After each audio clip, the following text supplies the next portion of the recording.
Դատարանում քննվում է Գագիկ Ծառուկյանի կալանքը խափանամիջոց ընտրելու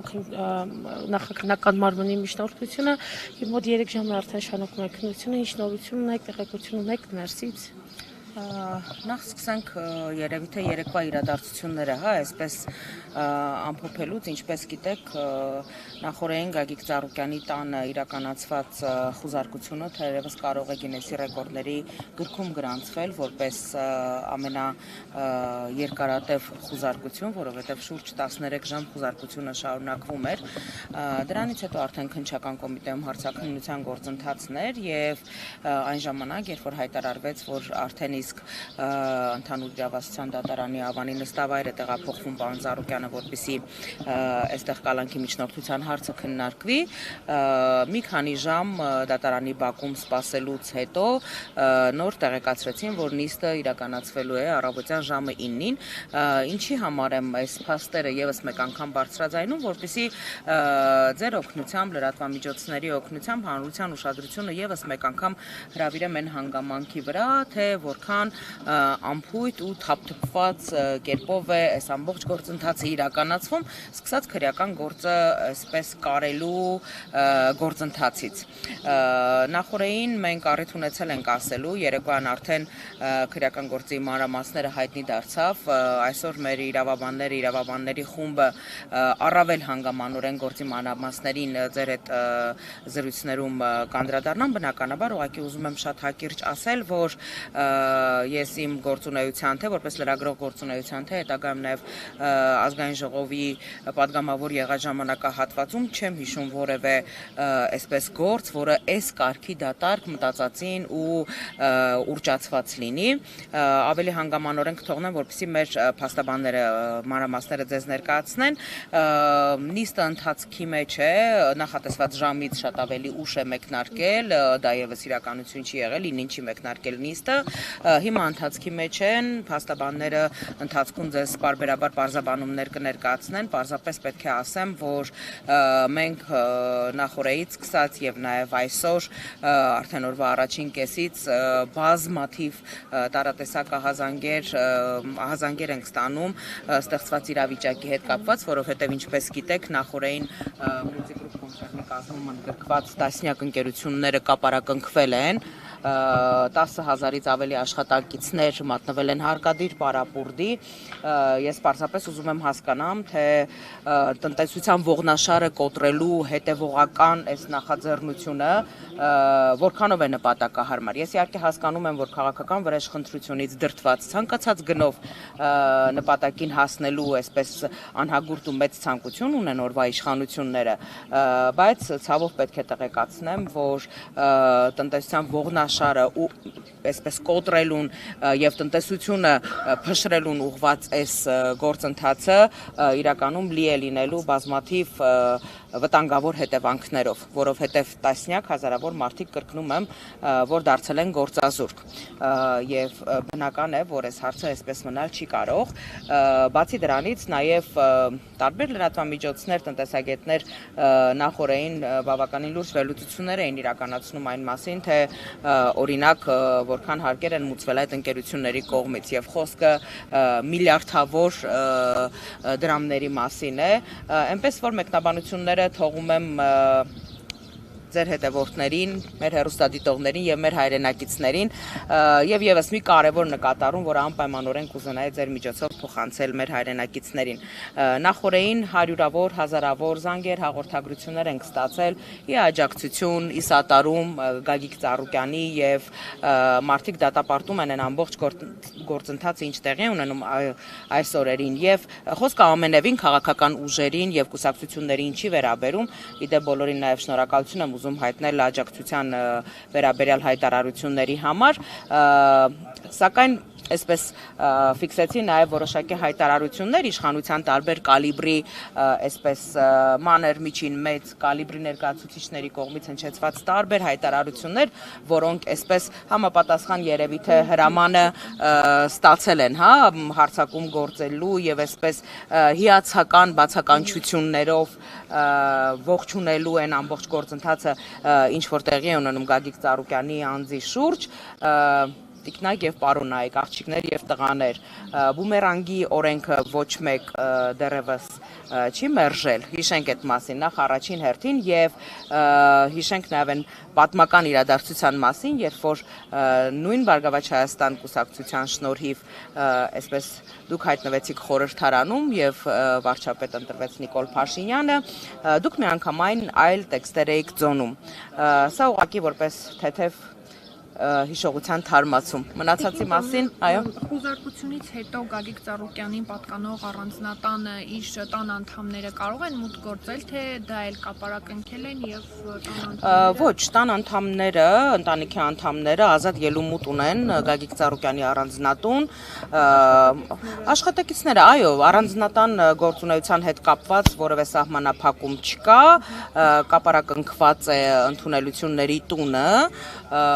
այդտեղ որևէ այսպես ելումուտ չկա, կապարակնքված են բոլոր այն ձեռնարկությունները, որոնց մասին նախորդին ես խոսեցի, ինչպես նաև երեք ուշ երեկոյան դադարեցվել է նաև մուլտիգրանտ հյուրանոցի հարևանությամբ գտնվող նախկին Փարավոն ռեստորանի գործունեությունը եւս դադարեցված է կապարակնքված է ռեստորանը բոլոր հենց այդ մասին էի ուզում խոսել անկեղծորեն, որովհետեւ սկսած մուլտիվելնես համալիրի հաճախորդների եւ տարբեր այսպես ռեստորաններում ամրագրումներ արած մարդիկ ամիսներ առաջ հարսանիքների համար օրեր են ամրագրել եւ դրա հետ կապված այդ ձեռնարկությունների մենեջմենթով զբաղվող մարդիկ ցավոք սրտի բախվել են շատ լուրջ խնդիրների եւ հիմա փորձում են ամեն դեպքում մասնագետները զբաղվում են այդ հարցերով, փորձում են կանոնակարգել, տեղեկացրել են բոլորին, որ հարկադիր պարապուրդի են մատնված, որ դա իրենց պատճառով եւ իրենց մեղքով չի, բայց այնուամենայնիվ իրականում սարսափելի իրավիճակ է ստեղծված այդ ձեռնարկություններում, ցավոք սրտի։ Կա ընկերություն, որը պատկանում է Գագիկ Ծառուկյանին եւ այդտեղ օրինակ խոզարկություն չեն իրականացրել, որևէ բան չեն հայտնաբերել, թողել են այդպիսի կան մուլտիգրուպ կոնցերնում ընդգրկված ձեռնարկություններ, որոնք այս կամ այն կերպ ընդգրկված են ինչ-որ գործընթացների մեջ, օրինակ հարկային ստուգումներ են իրականացվել 10 օր առաջ կամ 1 շաբաթ առաջ, կան հիմնարկներ, որտեղ ընթացքի մեջ են ստուգումները, դեռ չեն կապարակնքվել, միգուցե նաև չկապարակնքվել, բայց այնուամենայնիվ մուլտիգրուպ կոնցերնի կազմում գտնվող ընկերություններից բոլոր այն հիմնական ընկերությունները, որոնք այսպես ամենամեծ թվով աշխատակիցների քանակը ունեն, ամենամեծ թվով հարկերն են վճարում,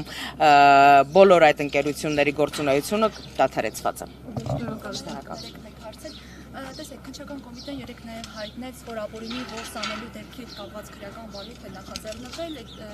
կենդանիներ են առգրավվել, առյուծ, վագր, խրտվիլակներ, 90 հատ նշվեց։ Գագիկ Ծառուկյանը ինչու էր կենդանիների որս անում, գլուխները այսպես ասած կտրում եւ առաստաղներին կպցնում։ Նախ եկեք սկսենք այդ տարածված հաղորդագրության բովանդակությունից եւ ձևակերպումներից, հա, կենդանիներ են առգրավվել ձևակերպումը ինքնին կարծում եմ արդեն այսպես բավականին խնդրահարույց է, ինչ վերաբերվում է մնացածին, հա, ցանկացած մարդ ունի նախասիրություն եւ օրենքով սահմանված կարգով որևէ մեկին արգելված չի թույլատրելի վայրերում եւ պայմաններում իրականացնել որսը առաջին հերթին։ Երկրորդը ինչ վերաբերվում է կենդանիների պահման հանգամանքին, երևի առիթ ունեցել եք Հայաստանում լավագույն թերևս պայմաններն են ապահովված եղել այն կենդանիների համար, որոնք այդտեղ այդ վայրում պահվել են եւ կադրերում երևում են, ունենալով բոլոր թույլտվությունները, բոլոր տեսակի մասնագետների այսպես արկայությունը, ինչի եմ այսքան մանրամասնորեն այս ամեն ինչին տիրապետում, որտեղ մի քանի տարի առաջ, երբ որ Գագիկ Ծառուկյանը փոքրիկ առյուծ էր առյուծի նվիրատվություն էր կատարում Երևանի կենթանաբանական այգում, բավականին երկարատև թղթաբանական գործընթաց էր այդ ամեն ինչ այդ նվիրատվության գործընթացի կազմակերպումը եւ բոլոր կենդանիների հետ կապված արկա են եղել բոլոր տեսակի թույլտվությունները, պահպանման այսպես վայրը, պայմանները բոլորը համապատասխանել են նորմերին, այնպես որ կարծում եմ այստեղ ընդհանրապես գործ ունենք սիմվոլիկայի շատ մեծ սիրահար անձի անձնական վերաբերմունքի հետ։ Տիկին Տոնոյան, տեսեք, պարոն Ծառուկյանը մի կողմից կենդանիներին կերակրում, օրինակ կան վիդեոներ, տեսանյութեր, ֆոտոներ, որ առյուծի ձագին է կաթ տալիս, այսինքն կենդանասեր անձի այսպես ասած կերպարի հետ գործնենք, բայց մյուս կողմից տեսնում ենք, որ կենդանիների գլուխները գլխատվում եւ առաստաղին են փակվում, այսինքն սա կենդանասեր ունելու ինչով է կապված։ Տեսեք, նորից եմ կրկնում, որ ցանկացած մարդ ունի իր հոբին, ունի իր նախասիրությունը եւ այն ինչ արգելված չի, որևէ մեկը չի կարող քննարկել։ Դուք հիմա կարող եք սիրել ունենալ երկար վարսեր, հաջորդ վարքանի կարող եք սիրել ունենալ կարճ վարսեր, որևէ մեկը չի կարող ձեր նախասիրությունը կարծում եմ քննարկել եւ քննադատել։ Այլ բան է, որ այն ամեն ինչը, ինչ որ իրականացվել է Գագիկ Ծառուկյանի կողմից, եղել է բացառապես օրենքի եւ իրավունքի շրջանակներում եւ գերակայության պայմաններում։ Կարծես թե բոլորին է հայտնի, հա, որ Պարոն Ծառուկյանը եւ կենդանիներին եւ որսի հետ կապված նախասիրություններին, ինչու եթե գտնում էին, որ այդտեղ կա քրեաիրավական ինչ-որ տար, հա, ինչու ավելի վաղ քրեական բարույթ չէին նախաձեռնում, այսինքն իրենց արդյոք չեն հակասում եւ արդյոք նաեւ պետք է բարձրացվի, օրինակ, քննիչների, իրավապահների անգործության հարցը, այսինքն անգործություն են ցուցաբերել պատասխանատվության հարցը։ Տեսեք, չեմ ցանկանա այսպես հարցին հարցով պատասխանել, բայց այնուամենայնիվ դուք ինչ եք կարծում, բացարձակ պատահականություն էր մեկ օրվա ընթացքում Multigroup կոնցեռնի կազմում գտնվող 10-ից ավելի հիմնարկ ձեռնարկություններում խուզարկություններ իրականացնելը, քննչական գործողություններ իրականացնելը, 70-ից ավել այսպես հասցեներում խուզարկություններ իրականացնելը, ամենևին պատահական չէր այս ամեն ինչը, բնականաբար բոլորն էլ ամեն ինչից շատ լավ տեղյակ են, հասկանում են, որ ընդհանրապես այս ամեն ինչը Multigroup կոնցեռնի, Գագիկ Ծառուկյանի հետ փոխկապակցված ընկերությունների, կազմակերպությունների գործունեությունը պարալիզացնելն է եւ այսպես հանրային աղմուկ բարձրացնել այս ամբողջ գործընթացի հետ կապված։ Իսկ ինչ վերաբերվում է նախորդային իրավապահ մարմինների, քննիչների կողմից իրականացված գործողությունների իրավաչափության գնահատականին, ես նախորդային խոսել եմ եւ ասել եմ, որ բազմաթիվ դրվագներով մենք այժմ ներկայացնում ենք մեր դիրքորոշումները բողոքարկման մասով, որովհետեւ սկսած նրանից, որ Երևան քաղաքի կենտրոնում եւ ոչ միայն Երևան քաղաքի կենտրոնում գործող արտադրական ձեռնարկությունները առանց որևէ նախապատրաստական աշխատանքելու կապարակնքելը դա անգամ ֆիզիկական անվտանգության լրջագույն խնդիր կարող է առաջացնել հարակից շենքշինությունների եւ մնացած ամեն ինչի հետ կապված, որովհետեւ օրինակ կապարակնքել Երևանի Արադ կոնյակի գինու օղու կոմբինատը, որտեղ ահռելի մեծ քանակի կա կոնյակի սպիրտ եւ արտադրական process-ը այդտեղ տեղի ունեցել, այնտեղ խողովակները անգամ չեն դատարկվել եւ պարզապես առանց որևէ անգամ անվտանգության աշխատակցի կամ օրինակ պահեստի պատասխանատուի թողնել այդ ահռելի շինությունը, ուղակի կապարակնքել, մի դեղին ժապավեն փակցնել դռանը եւ հպարտ կեցվածքով հեռանալ, դա բացարձակ ոչ պրոֆեսիոնալիզմի մասին է վկայում եւ բազմաթիվ այսպես հիմնարկների այդ գործընթացի հետ կապված մենք մեր բողոքարկումները ներկայացրել ենք արդեն իսկ եւ բազմաթիվ այլ գործողությունների իրավաչափության հետ կապված